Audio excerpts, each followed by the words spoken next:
ഞാൻ professor job Joseph.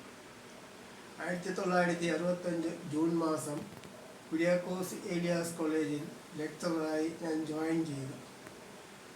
എൻ്റെ ഈ അപ്പോയിൻമെൻറ്റിൽ എന്നെ സഹായിച്ച reverend father William CMI and reverend father Fabian CMI എന്നുള്ള നന്ദി പ്രകാശിച്ചുകൊള്ളുന്നു.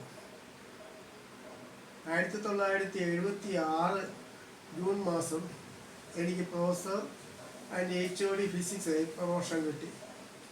1998 മാർച്ച് മാസം ആക്റ്റീവ് സർവീസിൽ നിന്ന് ഞാൻ റിട്ടയർ ചെയ്തു. ഈ 33 വർഷക്കാലം ധാരാളം പിള്ളേരെ, ആയിരക്കണക്കിന് പിള്ളേരെ പഠിപ്പിച്ച വീട്ടിൽ ദൈവത്തിനോട് ഞാൻ നന്ദി പറയുന്നു. ഈ കോളേജിൽ നിന്ന് പഠിത്തം കഴിഞ്ഞ് പുറത്തോട്ട് പോയി, ധാരാളം സ്ഥലത്തോട്ട് പോയി, ലോകത്തിൻ്റെ നാനാഭാഗങ്ങളിൽ പോയി വിവിധതരം ജോലികൾ ചെയ്തിട്ടുണ്ടെന്ന് അറിയുന്നതിൽ വളരെ സന്തോഷം. ഈ വരുന്ന ജൂൺ 23, 2024 കോളേജിൻ്റെ ഡയമണ്ട് ജൂബിലി ആഘോഷിക്കുന്ന സമയത്ത് പഴയ സ്റ്റുഡൻസിനെ കാണുവാനും അവരുമായിട്ട് സംവദിക്കുവാനും അവരുമായിട്ട് വർത്തമാനം പറയാനും അവസരം ലഭിക്കും എന്ന് ഞാൻ പ്രതീക്ഷിക്കുന്നു. ഈ ഡയമണ്ട് ജൂബിലി ആഘോഷത്തിന് എല്ലാവിധ ആശംസിക്കുന്നു.